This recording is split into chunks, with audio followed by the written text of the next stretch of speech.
Hi everyone, this is कोमल यादव। आज के class में हम लोग पढ़ेंगे डाइजेस्टिव सिस्टम में हमने देखा था टीथ और टंग। तो हमने टीथ के बारे में तो सब कुछ पढ़ ही लिया था। टीथ में बस बचा हुआ था कि ये किस टाइप के टीथ होते हैं। टीथ का स्ट्रक्चर भी हमने देख लिया, टीथ में क्या क्या प्रेजेंट होते हैं, उसको कैसे नर्व्स वगैरह का सप्लाई होता है, ये सब भी हमने देख लिया था। हम जो बात करेंगे यहाँ पे टीथ के, तो ह्यूमन के जो टीथ होते हैं वो थीकोडॉन। थीकोडॉन का मतलब क्या होता है? किसी जबड़े के अंदर अगर कोई भी चीज़ स्थित होता है तो उसको बोलेंगे थीकोडॉन। इसको हिंदी में बोलते हैं गर्तदंती। गर्तदंती मतलब ये जो है एक जॉ, मतलब जबड़े के अंदर, ये सॉकेट के अंदर स्थित है, इसीलिए इसको बोलेंगे थीकोडॉन।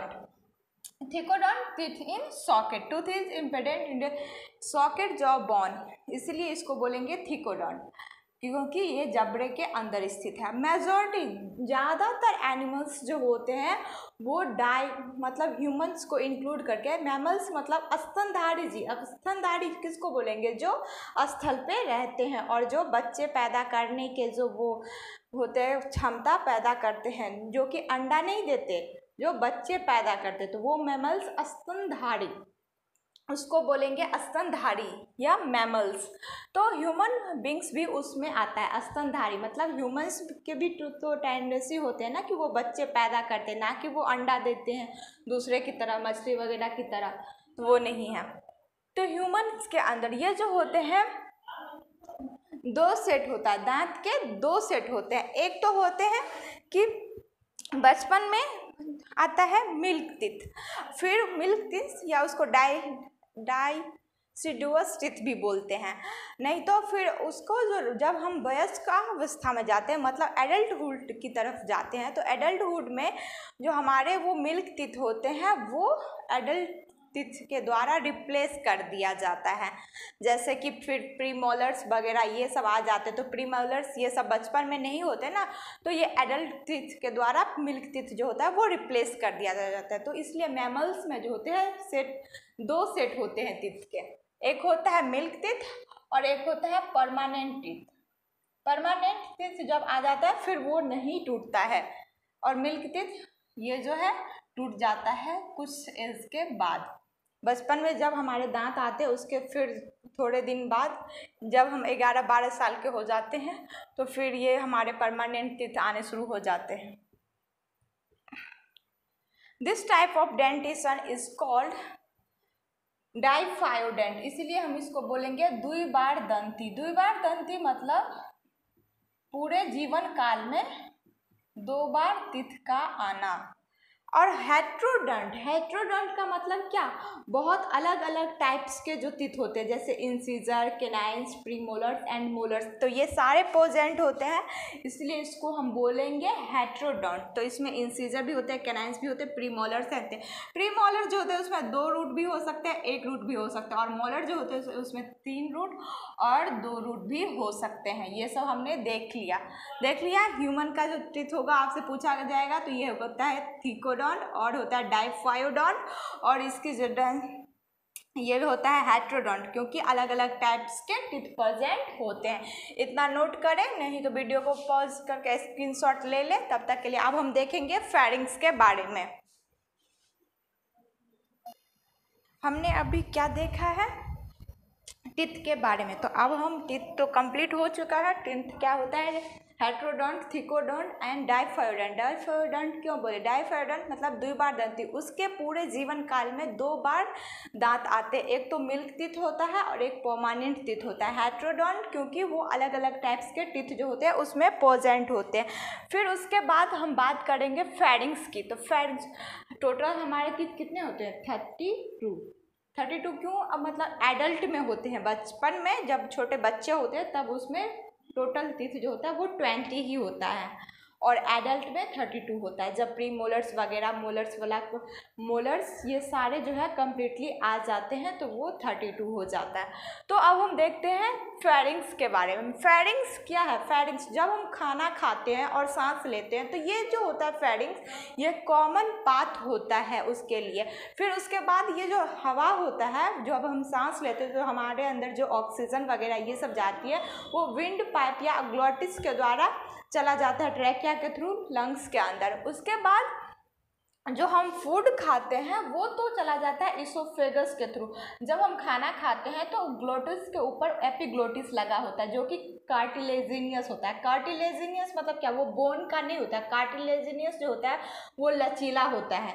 तो कार्टिलेजिनियस फ्लैप या ढक्कन जिसको बोलेंगे वो लगा होता है। तो इससे जो खाना होता है वो हमारे विंड पाइप के अंदर या ग्लोटिस के अंदर नहीं जा पाता है। तो कॉमन पाथ की तरह काम करता है। The oral cavity leads into a short pharynx which serves as a common passage for food and air. A cartilaginous flap called epiglottis prevent the entry of food into the glottis opening of windpipe. और ये जो wind pipe या trachea जो होता है ये यही glottis से ही खुलता है। ये आपको दिख रहा है, ये कॉमन पाथवे है फेरिंग्स का। ये जो फेरिंग्स है वो ये है ग्लोटिस, ये है इसके ऊपर लगा होता है एपिग्लोटिस ढक्कन, और ये है इसोफेगस। इसोफेगस से फूड चला जाता है स्टमक के अंदर और इससे जो है यहाँ से एयर चला जाता है।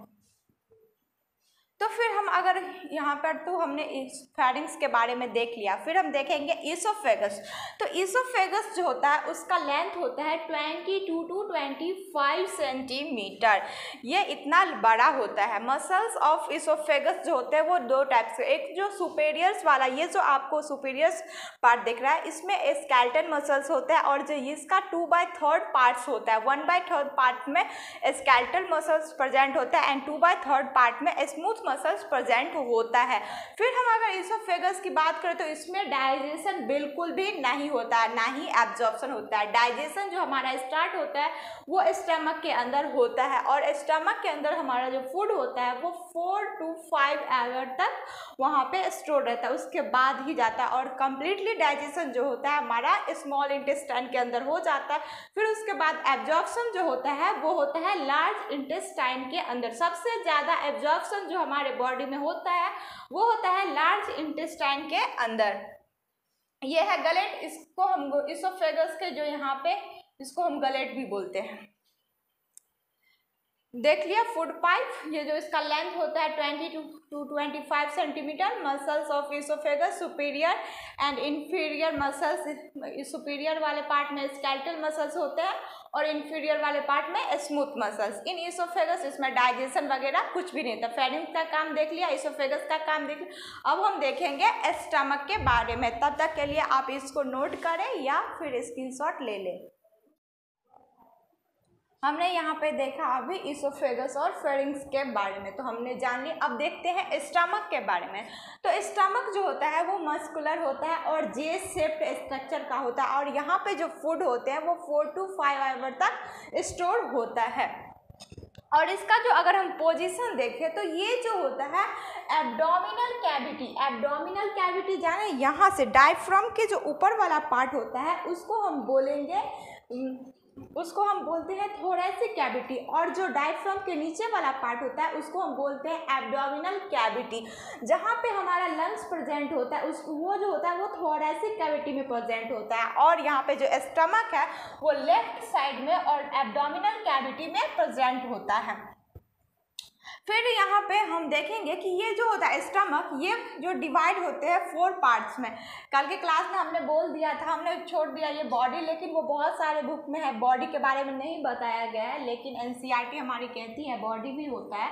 11th-12th की अगर एनसीईआरटी हम देखें तो उसमें है बॉडी भी, तो इसको ये भी इंक्लूड किया गया। तो फिर हम बॉडी भी ले लेते हैं, तो इसको 4 टाइप्स में बांटा गया है, cardiac, body, fundus and pyloric. यहाँ पे देखिए ये जो पार्ट होता है आपका कार्डियक वाला और फंडस वाला, ये वाला पार्ट है ये आपका बॉडी,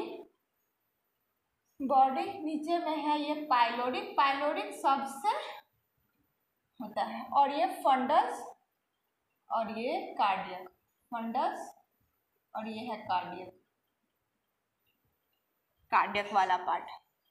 ये हमने देख लिया स्टमक। और ये जो पाइलोरिक वाला जो होता है यहाँ पे प्रेजेंट होता है स्फिंक्टर, उसको बोलेंगे गैस्ट्रोइसोफेजियल स्फिंक्टर। और यहाँ पे जो स्फिंक्टर प्रेजेंट होगा जो पाइलोरिक से जो हम ड्यूडेनम की तरफ जाते हैं स्मॉल इंटेस्टाइन की तरफ, तो यहाँ पे प्रेजेंट होता है पाइलोरिक स्फिंक्टर। और ऊपर में प्रेजेंट होता है गैस्ट्रोइसोफेजियल स्फिंक्टर। तो गैस्ट्रोइसोफेजियल स्फिंक्टर और पाइलोरिक स्फिंक्टर, यहाँ पे जो है ड्यूडेनम में जाता है, ये जो खुलता है पाइलोरिक रीजन ड्यूडेनम में, तो यहाँ पे लगे होते हैं स्फिंक्टर, उसको बोलेंगे पाइलोरिक स्फिंक्टर। तो फिर ये हम स्मॉल इंटेस्टाइन में आगे सबसे पहले आता है ड्यूडेनम, फिर जेजुनम, फिर इलियम। तो यहाँ पे जो हम देखें स्मॉल इंटेस्टाइन को, तो स्मॉल इंटेस्टाइन का जो लेंथ होता है वो 6 मीटर का होता है। हमारे एलिमेंट्री कैनाल का जो सबसे लॉन्गेस्ट पार्ट होता है वो होता है स्मॉल इंटेस्टाइन, जो कि होता है 6 मीटर का। और इसमें भी सबसे बड़ा वाला रीजन जो होता है वो होता है इलियम, जो कि होता है 2 मीटर का। ये सब थोड़ा छोटा होता है। और ड्यूडेनम के जो सबम्यूकोसा वाला पार्ट होता है वहाँ पे प्रेजेंट होते हैं ब्रूनर्स ग्लैंड। आगे हम देखेंगे ब्रूनर्स ग्लैंड जब हम हिस्टोलॉजी देखेंगे। फिर यहाँ पे अगर हम बात करें लार्ज इंटेस्टाइन की, तो लार्ज इंटेस्टाइन जो होते हैं वो 3 पार्ट्स में बटे होते हैं, सिक्कम, कॉलन और रेक्टम। सिक्कम कल वाले क्लास में हमने देखा था कि सिक्कम क्या होता है। तो अब अगर आपको नहीं पता है कि सिक्कम कहाँ पे स्थित होता है, तो आप पीछे वाला लेक्चर जब देखें उसमें आपको सिक्कम का जो है पोजीशन जरूर दिखाई देगा। तो सिक्कम, फिर जो कॉलन, ये 4 भागों में बटे होते हैं, ascending, descending, transverse and sigmoid colon. फिर हम अगर रेक्टम की बात करें तो वहाँ पे जो होता है वेस्ट मटेरियल जितने भी होते हैं वहाँ पे स्टोर होता है, फिर एनएस के द्वारा वो बाहर निकल जाता है। तो सिक्कम, कॉलन, रेक्टम जो होता है ये होता है लार्ज इंटेस्टाइन का पार्ट। यहाँ पे हमने स्टमक देखा, small intestine and large intestine. और यहाँ पे स्मॉल इंटेस्टाइन में एक चीज हमने छोड़ दिया, यहाँ पे प्रेजेंट होते हैं brush border epithelium, columnar epithelium की लाइनिंग होती है। ब्रश बॉर्डर है तो वहाँ पे क्या, वो सरफेस एरिया बढ़ाएगा एब्जॉर्प्शन के लिए। तो यहाँ पे एब्जॉर्प्शन ज़्यादा हो इसलिए प्रेजेंट होता है ब्रश बॉर्डर कॉलमनार एपिथेलियम। ये सिर्फ और सिर्फ स्मॉल इंटेस्टाइन में ही प्रेजेंट होते हैं। Thank you all of you. आज का ये जो हम अगर बात करें, ये तो हमने पीछे के क्लास में आपको वर्मीफॉर्म अपेंडिक्स दिखा दिया था, जो कि सिक्कम के बगल में होता है। सिक्कम से ही निकले हुए स्ट्रक्चर है जिसको हम वेस्टिजियल ऑर्गन भी बोलते हैं। तो आपने ये जो डाइजेस्टिव सिस्टम का डायग्राम हमने इस पर इसलिए नहीं बनाया क्योंकि हमने पीछे के लेक्चर में बना रखा है, तो इसलिए ज़्यादा वेस्ट टाइम करना अच्छा नहीं है, इसलिए आप इसको देख लें। और अगर आपको नहीं पता चल रहा है कि स्मॉल इंटेस्टाइन कहाँ है, लार्ज कहाँ है, स्टमक कहाँ है, तो स्टमक का तो हम बना ही चुके हैं, ये है लीवर। फिर आप पीछे का लेक्चर देखेंगे तो उसमें आपको सारा स्ट्रक्चर दिख जाएगा। Thank you all of you. हमारे चैनल को सब्सक्राइब करें, वीडियो को लाइक करें, शेयर करें।